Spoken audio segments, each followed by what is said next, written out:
கூப்பிடுறாங்க, செய்யறாங்க. ஒரு செயல்படுற அரசா பார்க்கிறேன், ஒரு செயல்படுற முதலமைச்சரை பார்க்கிறேன், செயல்படுற அமைச்சர்களை பார்க்கிறேன். நான் சும்மா ஒரு வெத்து அறிக்கைகளா மாத்திரம் இல்லாம செயல்படுற அமைச்சர்களா இருக்கிறாங்க.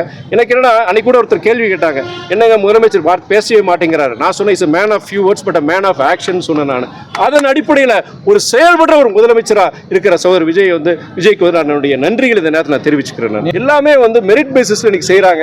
இது ஒரு மிகப்பெரிய ஒரு புரட்சி, மிகப்பெரிய ஒரு மாற்றத்தை நான் பார்க்கிறேன். நான் இது தொடரணும். சகோதரர் விஜய்க்கு சரி, தாவேகா அரசுக்கு சரி, உங்களுடைய மக்கள் பொறுத்த வரைக்கும் ஏற்கனவே உங்களுக்கு ஒரு மிகப்பெரிய ஒரு நம்பிக்கை அடிப்படையில் உங்களுக்கு வாக்களிச்சிருக்கிறாங்க.